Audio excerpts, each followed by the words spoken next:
Hello everyone, welcome to the video. So if you are a clinical research professional, you might have definitely heard the term on-site monitoring or remote monitoring. After COVID, the term remote monitoring have come into forefront and is being utilized by a lot of CROs and sponsors. So in this particular video, we would understand that what are the advantages and disadvantages of on-site and remote monitoring and what is the future of monitoring when it comes to clinical research.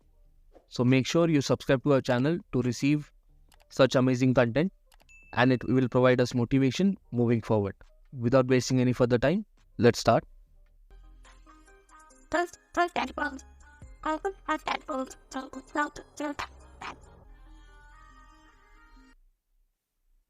So firstly, let us understand what exactly is monitoring when it comes to clinical trials. So monitoring is a quality control measure put in place to ensure that the integrity of clinical trial data is high, as well as the right safety and well-being of the study participant is being taken care of. Okay, so it is an oversight over the functioning of clinical trial and a quality control measure in order to maintain the integrity of the data and safety of the subjects. But what exactly is monitoring when it comes to ICGCP definition? So monitoring is an act of overseeing the progress of clinical trial and ensuring that it is conducted, reported, recorded according to the study protocol, the SOPs, the GCP, and applicable regulatory requirements. So monitoring, you have to oversee the progress, ensuring that the clinical trial data is correctly conducted, recorded, reported as per the study protocol, the SOPs, the GCP, and the regulatory requirement. So everything should be in compliance, okay? And to ensure that compliance is to perform monitoring. The aim of monitoring of a CRA is to ensure that the participants' right, safety, and well-being is being taken care of, and there is a reliability when it comes to clinical trial data that is being reported, and the trial progresses according to the protocol and applicable regulatory requirements.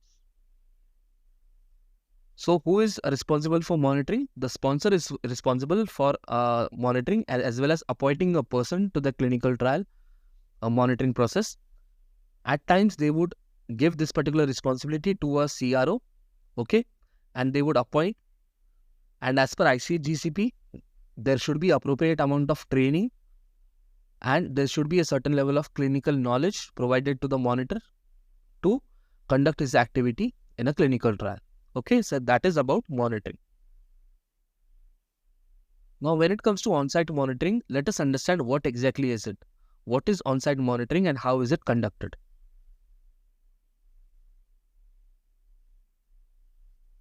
So, when it comes to on-site monitoring, it means performing monitoring at that particular site, which means on-site. So, you have to travel to that particular site. So, when it comes to on-site monitoring, CRA has to travel to that site, and traveling takes time. It takes physical efforts, and after traveling also you need to give your peak performance. Okay, so no matter what your traveling is, which part you're traveling from, what time you're traveling from, you have to go to the site and perform at the highest level. So travel is one of the significant aspect of on-site monitoring. Next thing is availability. Now during on-site monitoring, the availability of site team is total. Okay, you have the site team in front of you. You can go ahead and discuss a particular issue. You can get that issue resolved. Okay, and it is vice versa from site. If the site has any particular issue, they can clarify to you face to face. It gives you availability. It gives you their attention, and it makes the process of monitoring very easy. Next thing is visibility. Okay, so whenever a CRA is on site, he has complete visibility of how the site is conducting the clinical trial, what are the site processes, and the chances of the CRA detecting any deviation from the protocol, any issue, any risk is highly enhanced when it comes to on-site monitoring. If the CRA is not on-site, he would not be able to see what exactly is happening at the site. So visibility is one of the key factors when it comes to on-site monitoring. Next thing is control. So being on-site gives CRA more control over the site functioning, site processes to understand and review the evidence firsthand. If the CRA is not on site, he would not be able to control or understand the site perspective that much, and it would lead to certain misunderstandings or even some safety concern. Again, if the CR is on site, he can do detailed investigation and understand what exactly is the root cause. If the CR is remote, then this particular control is not. Okay. So when it comes to monitoring, on-site monitoring, there are challenges such as the travel, okay, such as the effort that is required to put. But the advantages such as visibility, the site availability and control are something which makes on-site monitoring a significant aspect. But what exactly is remote monitoring and what are its advantages and disadvantages? Now, when it comes to remote monitoring, so it is something that you conduct remotely, okay, not on-site, through a teleconferencing method. Let us understand what exactly is remote monitoring.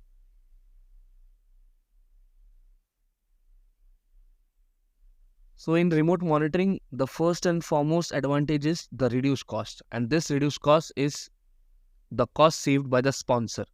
Okay, they save significantly when it comes to travel and travel related costs, because you understand that if you have to travel from one part of the country to another, it takes a lot of money to book the flight tickets, to book the cabs and the other traveling related experience for the CRS.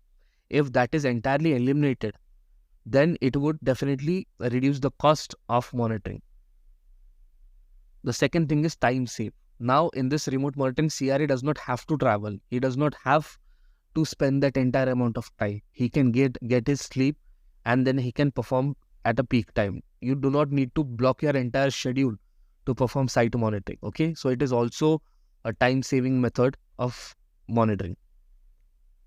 Next thing is the burden. Okay, now if you talk to any particular CRE, you would understand that monitoring is bearable, but when it comes to traveling, if you have to reach a particular site, if for example if you live in Mumbai, if you have to reach Chennai, then you have to take a flight which can be in early in the morning, for which you have to be there 2 hours before at the airport. You have to travel, so that is in the middle of the night. Okay, and it puts a lot of stress even before you put your step into the site. Okay, so remote monitoring can reduce the burden on CRA and it will lead to a focused agenda and a better performance. Okay, so when it comes to remote monitoring, the advantages definitely would be the reduced cost, the time saving and reduced burden. But there are certain criteria which makes this perspective of remote monitoring negative, and let us see that. So first thing is the increased burden, and now this burden is increased in terms of technological tools, and these tools related to training and electronic documentation, because when it comes to sharing any particular documents in clinical trial, you would have to retract the subject identifiers, you would have to scan that document, you would have to pseudonymize that particular document, you would have to scan, rescan, you would have to share in a encryption format, and that takes time. So it would definitely increase burden over the CRE as well as the site when it comes to technological requirements of documentation. The next aspect would be the control. Now, if the CRA is at site, he would have more visibility. But since the CRA is not at site, he does not have the visibility or control over the site activities. And everything works on hearsay. If the site says that, yes, we are following this after the CRA asking, then CRA is right to assume that site are doing it, because he cannot check himself, because he's sitting at another part of the country in front of the computer. Okay.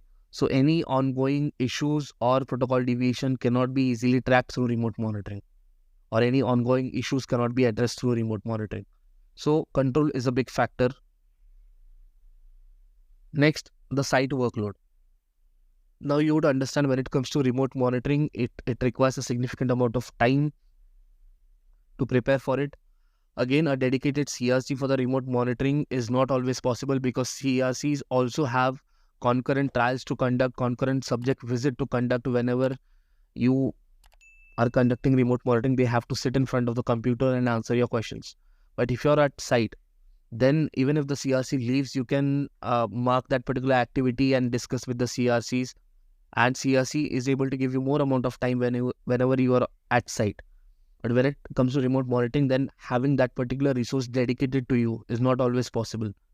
Also, the activities such as scanning, sharing, pseudonymizing the documents is something which is higher and not always compliant by the site. So you would have understood that what are the advantages and disadvantages of on-site and remote monitoring. And moving forward, yes, the remote monitoring would be increasing, but we have to understand the importance of on-site monitoring, the importance of man on the ground, the importance of a person looking at the trial conduct with his own eyes and reporting that in a monitoring report. I think this will have a significant impact when it comes to documentation of the clinical trial, conduct of the clinical trial, the issue and risk detection, as well as the functioning of the entire clinical trial to ensure patient rights, safety, and well-being.